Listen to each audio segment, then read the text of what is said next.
नमस्कार दोस्तों, आप लोग का स्वागत है यूट्यूब चैनल चैप्टर एग्जाम में। हम लोग ये मॉडल सेट हिंदी का 6 नंबर होगा। इससे पहले हम 5 मॉडल सेट डाल चुके हैं जो मोस्ट इम्पोर्टेंट क्वेश्चन का मॉडल सेट है।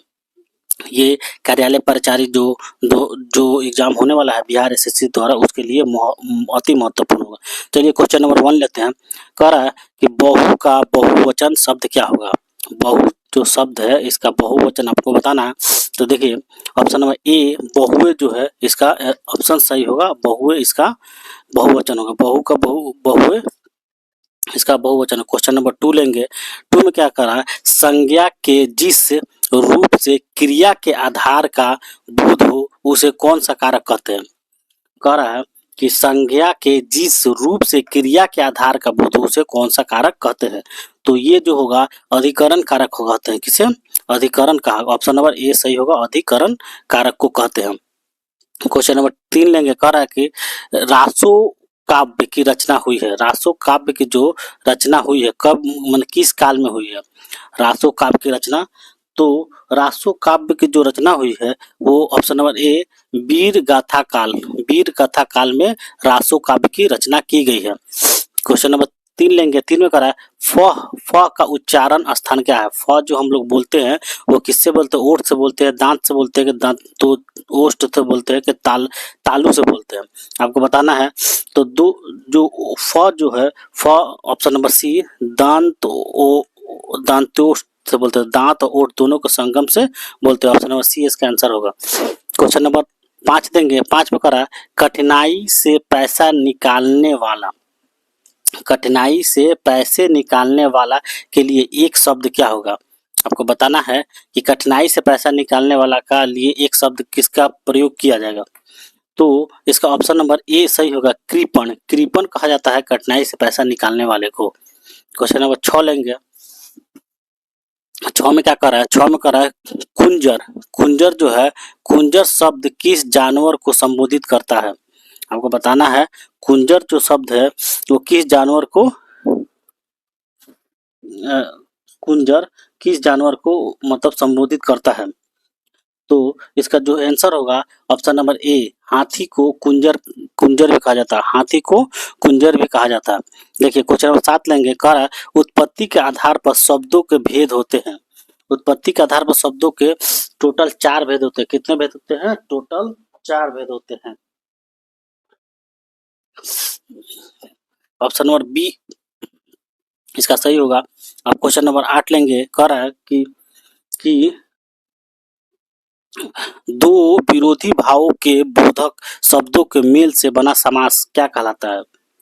दो विरोधी, देखिए यहाँ पे क्या लिखा है, दो विरोधी भावों के बोधक शब्दों के मेल से बना समास क्या कहलाता है। तो इसका आंसर होगा द्वंद्व समाज कहते हैं। वैकल्पिक द्वंद्व समाज, इससे शब्दों के मेल से जो समाज बनता है उसे वैकल्पिक द्वंद्व समाज बनता है। क्वेश्चन नंबर 9 लेंगे। 9 में क्या कर रहा है, हिंदी भाषा के विकास का सही क्रम आप लोगों को बताना है। हिंदी भाषा का विकास किस तरह हुआ। देखिए हिंदी भाषा का ऑप्शन नंबर ए इसका सही होगा। पहले संस्कृत आया, फिर पाली आया, फिर प्राकृति आया, फिर अपभ्रंश आया।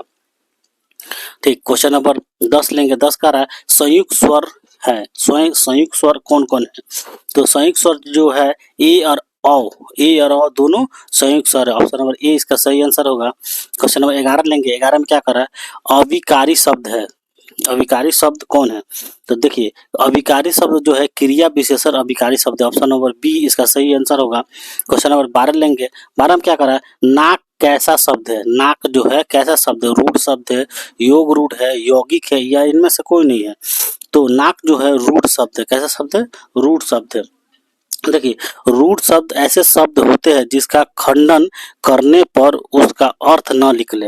अगर देखिए नाक का अगर खंडन करेंगे तो इसका कोई अर्थ नहीं निकलेगा, इसीलिए इसे रूढ़ शब्द कहते हैं। देखिए रूढ़ शब्द वैसे शब्द होते हैं जिसका खंडन करने पर किसी का अर्थ ना निकले। देखिए क्वेश्चन नंबर 13 लेंगे। 13 में कह रहा है कि शुद्ध बताइए, मतलब इसमें से कौन शुद्ध है। तो जो ऑप्शन नंबर सी है वही शुद्ध है। बीरहिणी जो है यही सही है, बीरहिणी। क्वेश्चन नंबर 14 लेंगे। कह रहा है निम्न में से तालव्य ध्वनि बताइए। आपको तालव्य ध्वनि बताना है। तो तलब जो ध्वनि है, ऑप्शन नंबर सी इसका आंसर होगा। सौ जो है तलब ध्वनि है। अब क्वेश्चन नंबर 15 लेंगे। 15 में क्या कह रहा है कि आधुनिक भारतीय भाषाओं में पहाड़ी, कुमायूनी एवं गढ़वाली किस अपभ्रंश से प्रभावित भाषा है? किस अपभ्रंश से प्रभावित भाषा है? तो इसका जो आंसर होगा खस अपभ्रंश से प्रभावित भाषा है। जो है पहाड़ी, कुमायूनी, गढ़वाली अपभ्रंश, ये सब खस अपभ्रंश से प्रभावित भाषाएं है। अब क्वेश्चन नंबर 16 लेंगे। 16 में क्या कह रहा है कि मथुरा और आगरा किस बोली क्षेत्र के अंतर्गत आता है? मथुरा और आगरा जो है किस बोली के अंतर्गत आता है? देखिए, मथुरा आगरा में ब्रज भाषा बोला जाता है। कौन भाषा? ब्रज भाषा बोला जाता है। क्वेश्चन नंबर 17 लेंगे। कह रहा है कि पेट की अग्नि के लिए शुद्ध शब्द बताइए। तो पेट की अग्नि के लिए शुद्ध शब्द है जठरांगनी। ऑप्शन नंबर बी इसका सही है, जठरांगनी। क्वेश्चन नंबर 18 लेंगे। 18 कह रहा है चौकी का तत्सम आपको बताना। चौकी का तत्सम शब्द क्या होगा? तो देखिए, चौकी का तत्सम शब्द है, ऑप्शन नंबर सी इसका सही होगा, चतुष्पादिका तत्सम होगा। क्वेश्चन नंबर 19 लेंगे। 19 में कह रहा है हिंदी शब्दकोश में छ का क्रम किस वर्ण के बाद आता है? किस वर्ण के बाद आता है? देखिए, तो ऑप्शन नंबर ए जो है इसका सही होगा। छ का क्रम किस वर्ण के बाद आता है? क के बाद आता है। क्वेश्चन नंबर 20 देखेंगे। 20 में क्या कर रहा है? निम्नलिखित में से किस विकल्प में सभी भाववाचक संज्ञा शब्द है? भाववाचक संज्ञा शब्द कौन है? तो देखिए, इसमें इसमें ऑप्शन नंबर 20 का सही होगा। रसीला, कड़वाहट, बुढ़ापा, उन्नति, ये सब विकल्प जो है भाववाचक संज्ञा शब्द का बोध कराता है। इसी के साथ ये टॉप 20 हिंदी का जो मॉडल सेट है यहीं पे खत्म होता है। अगर आप लोग को ये वीडियो अच्छा लगा तो लाइक करें, कमेंट करें और सब्सक्राइब करें और अपने दोस्तों को भी शेयर करें।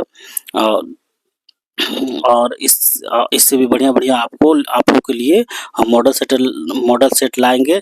आप हमारे चैनल पे बने रहें इसके, और धन्यवाद।